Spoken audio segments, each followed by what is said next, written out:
우리가 지난 22번에 걸쳐서 존 파이프 목사님의 내가 사도 바울을 사랑하는 30가지 이유라고 하는 그런 책을 가지고 강의를 했습니다. 오늘은 23번째 시간입니다.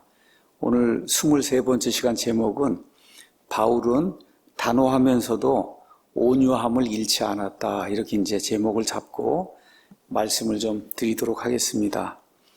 바울은 단호하게 이야기해야 될 때, 또 힘있게 말할 그런 상황이 되었을 때 그렇게 하는 능력을 잃지 않으면서도 자기와 관련있는 교회들, 특히 성도들을 심히 부드럽게 대했다. 이게 이제 오늘 요약문입니다. 그러니까 단호하게 이야기할 때 단호하게 이야기할 줄 알고, 그러면서도 성도들과 교회들에게 은혜롭게 친절하게 대하는 그런 일을 했다.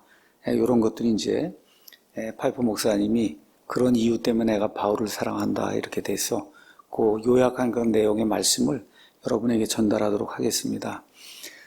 지난 21번째 강의, 그 다음에 22번째 이제 강의, 여기에서부터는 사도 바울의 개인적인 처신 아니면 목회의 지혜, 이런 것들에 대해서 파이프 목사님 이야기하고 있습니다. 오늘도 이제 2시간에 걸쳐서 이제 이런 말씀을 이제 드리는데, 내용이 목회자로서의 지혜, 그 다음에 우리 보통 성도들이 이렇게 교회 생활하면서 가져야 될 이런 지혜, 개인적인 처신, 이런 것들에 대한 내용입니다. 파이프 목사님의 이야기입니다. 이 세상에는 두 종류의 사람이 있다고 합니다. 첫 번째 종류는 우리가 보통 무뚝뚝한 사람이다. 또 정이 없는 사람이다. 뭐 이런 사람이라고 이야기할 수 있는 그런 사람들이 있어요. 이 사람들의 그 무뚝뚝함은 시간이 점점 지나면서 어떤 때는 거칠게 변하기도 하고 불친절하게 이렇게 바뀌기도 합니다. 이런 일이 이제 자주 생기게 되면 우리가 이제 그런 사람들을 보게 될 때 혹시 이 사람들에게 인격 장애가 있는 것은 아닌가 이렇게 의심할 수도 있다. 이렇게 이제 이야기합니다. 왜 그러냐? 이유가 이런 사람들이 좌절하는 거, 아니면 사람을 좌절시키는 거, 그 다음에 분노 외에는 자기의 감정을 잘 표현할 수 없는 것으로 보이기 때문이다. 그래서 늘 무뚝뚝하고 퉁명스럽고, 그 다음에 남을 실망시키고, 그 다음에 또 자주 화를 내고, 뭐 이런 종류의 한 사람이 있다는 거예요. 그래서 이런 사람들은 어떤 일을 당하든지 어떤 일에 대해서도 대개는 긍정적인 말을 하지 않고, 또 사람이 좋은 일을 하거나 정말 칭찬받은 일을 그런 했음에도 불구하고 칭찬의 말을 거의 하지 않는다는 그런 이야기를 이제 하고 있습니다. 그래서 사람이 이제 기쁜 일을 당하게 될 때는 참 이렇게 이제 기쁘게 웃을 줄도 알고, 이렇게 웃어야 자기 속에 이제 가지고 있던 오래된 어떤 쓴 뿌리 이런 것들이 이제 쉽게 제거가 되고, 이런 기쁜 그런 일들을 통해서 또 놀라운 경험을 이제 갖게도 됩니다. 어저께 어떤 일이 있어서 제가 저녁에 몇몇 분들하고 같이 이제 이야기를 나누었습니다. 새로 오신 그 분하고 이제 이야기를 나누고 이제 했는데, 굉장히 아주 유머러스하고 마음이 아주 편하게 이렇게 이야기를 하더라고요. 이제 그렇게 이제 하니까 저 자신도 저도 여러분과 똑같이 코로나19 똑같이 겪고 있고, 또 요 근래에는 미국에서 딸이 오고 손자 손녀가 오고 제 아내도 그냥 나가지도 못하고 2주 동안 격리해야 되고 여러 가지 그런 일이 있어서 스트레스를 이제 많이 받고 이렇게 살거든요. 그런데 이제 그 형제가 이렇게 유머러스하게 마음을 열고 즐겁게 그런 이야기를 이렇게 나누고 그러니까 제게도 아주 큰 기쁨이 되더라고요. 근데 그런 일을 전혀 못하는 사람이 있다. 이런 게 한 부류의 사람이 있고, 반면에 이제 또 다른 부류의 사람이 있는데, 이런 사람은 어떤 사람이냐? 늘 쾌활하고 웃기를 잘하며 늘 칭찬의 말을 하고 부드럽고, 그 다음에 사람들을 늘 인내로 이렇게 잘 대하는 그런 사람이 있다는 거예요. 그래서 이런 사람들이 이런 모습을 보면 상당히 놀라게 됩니다. 참으로 참 이 사람들은 놀라운 사람들이고 성경적인 사람이다. 이렇게 이제 생각을 하고 그 사람들하고 이제 자꾸 이제 사귀게 되다 보면 이상한 게 생긴다는 거예요. 시간이 가면서 이 사람들이 참 쾌활하고 명랑하고 정말 사람을 칭찬할 줄 알고 늘 웃고 이렇게 이제 되는데 무언가가 이 사람들에게서 빠져 있구나, 결여되어 있구나, 이런 거를 느끼게 된다는 거예요. 자, 그래서 어떤 거냐? 이런 사람들을 보니까 이 사람들은 다른 사람들이 범하는 실수나 잘못 이런 거를 전혀 보지 못한다는 거예요. 그러니까 늘 웃고 명랑하고 쾌활하고 그런데 다른 사람들이 범하는 잘못 너무 뻔한 게 있잖아요. 그렇죠? 이런 것 자체를 보지 못한다는 거예요. 또 우리 사회 안에서 이루어지는 악행, 부조리 이런 게 뭔지 전혀 알지 못한다는 거예요. 또 어떤 다른 사람들이 윤리적 이슈 아니면 도덕적 이슈를 가지고 사회에서 큰 싸움을 할 때 이들은 그냥 묵묵히 조용히 지낸다는 거예요. 예를 들어 이제 뭐 차별금지법을 이제 통과시켜야 되겠다. 교인들이 그냥 조용히 있는 거예요. 이런 사람들은 조용히 있어요. 국가가 사회주의, 공산주의 쪽으로 간다고 해서 막 이렇게 몰고 나가도 그냥 조용히 있어요. 그냥 늘 웃고 쾌활하고 사람들에게 무언가 친절한 말을 하고 이렇게 이제 하는데 예를 들어 또 교회 안에서도 어떤 사람이 악행을 저지르고 교회 회원인데 교회 회원으로서 해서는 안 될 그런 악행을 저지르고도 회개하지 않으니까 결국은 목사, 집사 이런 분들이 이제 모여갖고 이게 치리를 하게 됩니다. 징계를 하게 되고 이런 거 하고 그러면 어떤 문제가 발생했고 이게 명백히 이게 잘못이 됐으면 잘못이 됐다 이렇게 얘기를 해야 되는데 그때도 이제 조용히 입을 닫고 아무 말도 안 해요. 그러니까 이런 사람들은 다른 사람들하고 자기가 의견이 다르다는 것을 표현하지 못하고 심지어 잘못된 사람이 있으면 그들을 교정해 줘야 되는데 그들을 교정해 줄 줄도 모르고 이들이 잘못된 길로 나갈 때 권면해서 올바른 길로 가라고 말도 못해요. 그냥 항상 긍정적이고 즐겁고 웃고 좋은 말만 하고 그렇죠? 이렇게 이제 하는데 어떤 그 중요한 이슈에 가서도 말을 한마디도 못하고 긍정적인 말만 하는 이런 부류의 사람들이 있다. 이런 일이 이제 계속해서 진행이 되면 야 정말 저 사람들 진짜 친절한 사람이구나 해서 좋은 감정을 갖고 있었는데 이런 그 좋은 감정 이런 것들이 저 사람의 불안정한 요소로 보이기 시작한다는 거예요. 뭔가가 잘못됐구나. 그래서 이런 사람들의 경우에는 확신이 없다는 거예요. 옳고 그른 거에 대한 확신이 없고 또 용기가 없고 또 자기가 무슨 말을 하게 되면 혹시 갈등이 생길까 봐 굉장히 두려워하는 거예요. 그래서 그냥 필사적으로 삶을 살면서 그저 모든 것이 그냥 부드럽게 긍정적으로 풀리기만 바라는 이런 종류의 사람들이 있다는 거예요. 다시 말해 본인이 나쁜 말은 전혀 안 하고 이렇게 해서 긍정적으로 보이기 원하면서 이렇게 비판적인 사람으로 보이기 원치 않고 또 그런 말 했다고 혹시 사람들이 거부하게 되면 그러면 거부당하는 거 이런 걸 두려워하는 이런 종류의 사람이 있다는 거예요. 자, 그래서 이런 일들이 계속 진행이 되면 시간이 지나면서 우리는 이런 사람들이 늘 웃고 친절하게 대하고 좋은 말만 하고 이런 것 뒤에 무언가 건강하지 못한 것이 이 사람 안에 있구나 이런 거를 누구라도 쉽게 이제 느낄 수 있다는 거예요. 그러니까 무뚝뚝하게 투명하게 그다음에 친절한 말은 전혀 못하는 그런 종류의 사람도 있고 항상 좋은 말 스마일 그렇죠? 그리고 항상 이렇게 사람들 세워주는 그런 말을 하는데 이게 성경적으로 과연 옳은 것인가? 이 사람에게 무언가 결여가 되어 있구나. 이런 거를 느낄 수밖에 없는 그런 상황이 발생이 되는 이런 종류의 사람들이 있다. 자, 오늘 왜 파이퍼가 이 두 부류의 사람을 이야기했느냐? 본인이 사도 바울의 서신서를 수십 번 읽는 가운데 가서 사도 바울을 보니까 바울은 충분히 어떤 사람의 그 의견 이런 거 내면은 공감하면서도 비판을 가할 때는 단호하게 확실히 하는 그런 사람이었다는 거예요. 그래서 제가 사도 바울을 좋아하는데 오늘 그 얘기를 하려고 하는 거예요. 그러니까 다시 말해 단호하게 이야기할 때는 단호하게 이야기하고 평상시에는 친절하게 부드럽게 이야기하고 이 두 가지가 다 겸비가 되어 있다는 그런 사실을 사도 바울의 서신서를 통해서 본인이 아주 확실하게 느끼게 됐다. 그래서 이 포인트를 오늘 고린도전서를 가지고 고린도 후서와 함께 파이퍼 목사님이 이제 이야기를 하려고 하는 거예요. 자, 그러면서 이렇게 이야기했어요. 여러 사람들이 있어요. 그 여러 사람들의 성품이 있어요.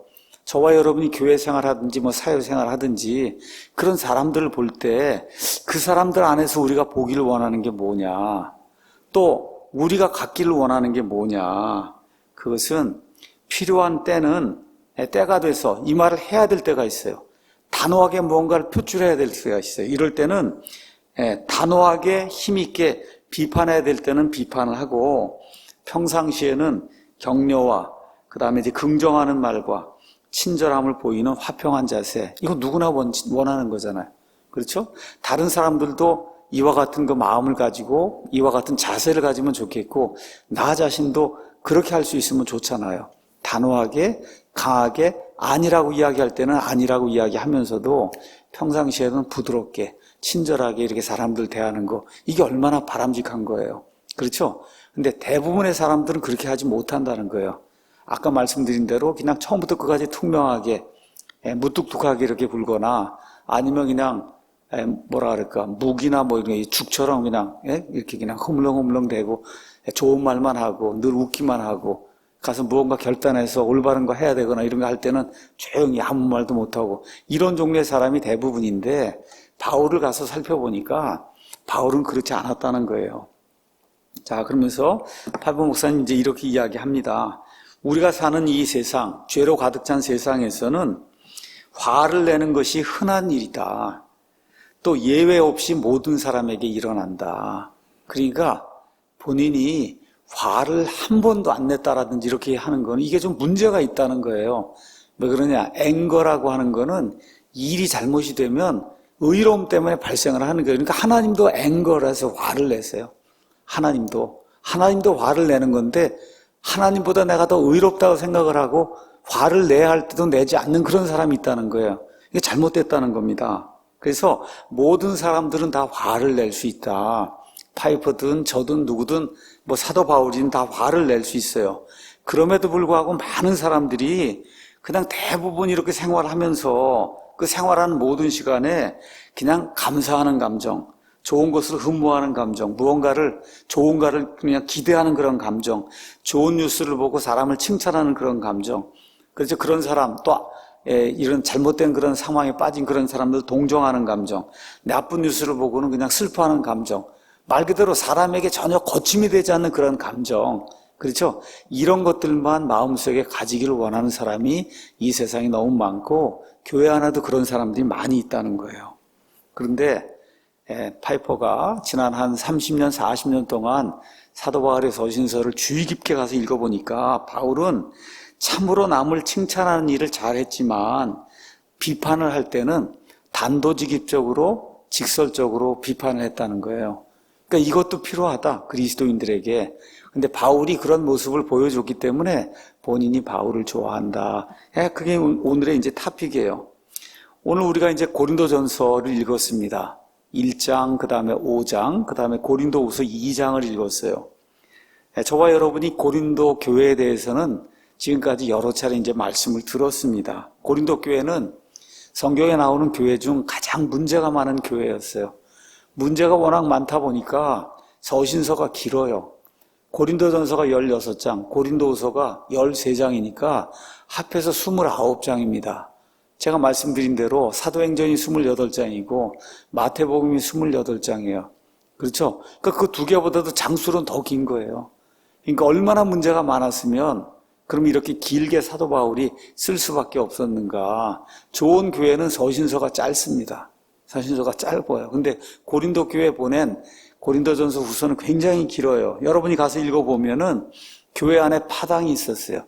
아볼로 파다, 바울 파다, 예수님 그리스도 파다, 게바 파다, 교회 안에 파당이 있었어요. 또 교회 안에서 성도들끼리 싸우다가 이게 해결이 안 되니까 법정으로 상대방을 끌고 가서 세상 법정에서 심판을 받는 이와 같은 사례가 생겼어요.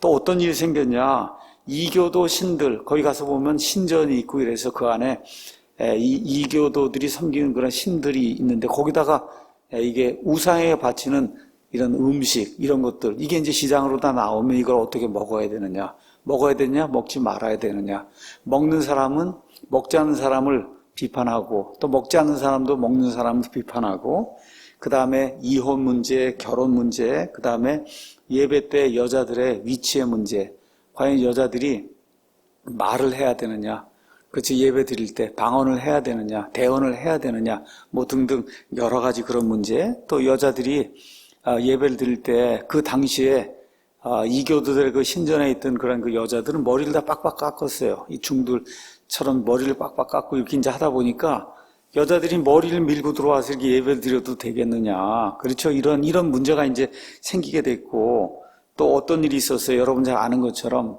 방언이라고 하는 거 소위. 이거 문제가 이제 생기게 돼 있고, 그 당시에는 대언이라는 게 있었어요. 아직 성경 말씀이 100% 주어지지 않았기 때문에 하나님이 직접 어떤 사람에게 말씀하시면 그 사람이 일어나서 그 말씀을 전달하는 대언이라고 하는 그런 영적인 선물이 존재하고 있었어요. 자, 그래서 방언과 대언이 문제 때문에 교회 안에 많은 문제가 이제 생기게 됐어요. 한마디로 사도 바울이 세우고 사도 바울이 직접 목회했던 그런 교회인데 말 그대로 사도 바울에게 두통거리가 되는 그런 교회였어요. 고린도후서를 왜 그렇게 길게 적었냐? 바울이 그 교회를 설립하고 거기에 있는 거의 모든 사람들 바울을 통해서 구원받았는데 바울이 구원받은 사람이라고 하는 추천서를 써갖고 오라 그러고, 그렇죠? 막 이런 일들이 생기다 보니까 얼마나 머리가 아팠겠어요. 한번 생각을 해보세요. 자, 이런 교회를 향해서 바울이 어떻게 편지를 썼냐? 우리가 한번 고린도전서 1장을 보도록 하겠습니다. 1장 4절에서 9절 가서 보면, 예수 그리스도를 통하여 너희에게 주신 하나님의 은혜로 인해 내가 너희를 대신하여 항상 나의 하나님께 감사한다. 이것은 곧 그리스도의 증언이 너희 안에서 굳게 세워진 바와 같도다. 모든 게 이렇게 풍성하게 됐는데 이것은 왜 그러냐? 예수님의 증언이 그들 가운데서 굳건하게 세워졌기 때문이다. 이로써 너희가 어떤 선물에서도 뒤처지지 아니하고 우리 주 예수 그리스도의 오심을 기다리나니, 영적인 선물에 관한 한, 또 어떤 면에서 육체적인 이런 그 물질의 풍성함에 관한 한 고린도 교회처럼 그렇게 많은 축복을 받은 그런 교회가 없어요. 그러니까 이런 선물에서 어느 누구에도 뒤처지지 아니할 정도로 하나님으로부터 축복을 많이 받았다는 겁니다. 자, 이로써 너희가 어떤 선물에서도 뒤처지지 아니하고 우리 주 예수 그리스도의 오심을 기다리나니, 그분께서 또한 너희를 끝까지 견고하게 하사 우리 주 예수 그리스도의 날에 너희가 책망받을 것이 없게 하시리라.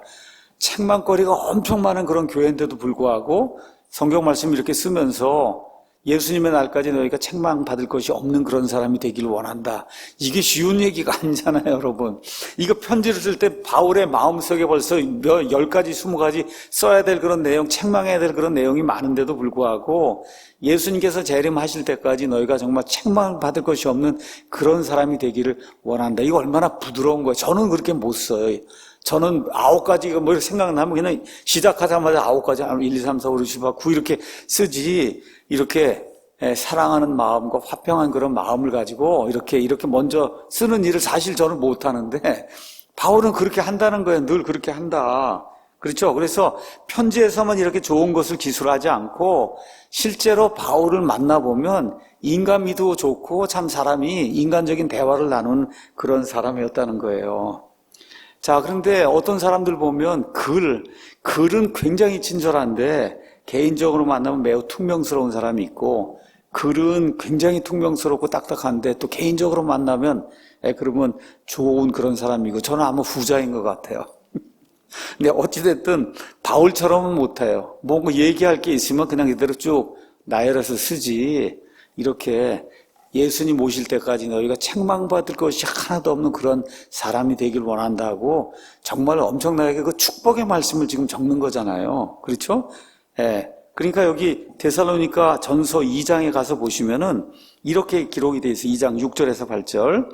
우리가 그리스도의 사도로서 부담을 줄 수도 있었으나 너희에게서든지 다른 사람에게서든지 우리가 사람들에게서는 영광을 구하지 않았다. 사람들에게서는 영광을 구하지 아니하였다. 유모가 자기 아이들을 돌보듯 너희 가운데서 부드러운 자가 되었노라.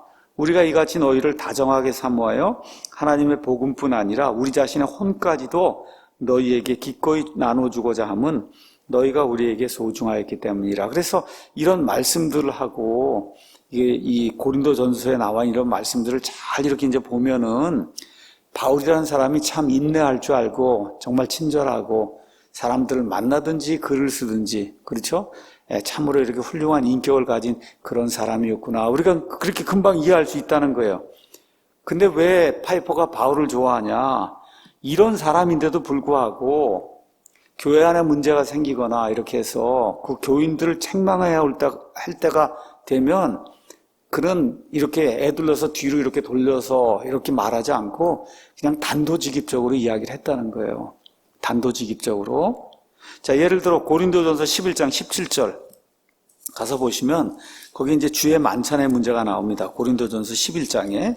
근데 바울이 지금까지 이렇게 좋은 얘기도 많이 하고 했잖아요. 이렇게 이제 되는데 17절에 이렇게 이야기한다는 거. 이제 내가 너에게 밝히 말하는 이 일로는 너희를 칭찬하지 않는다.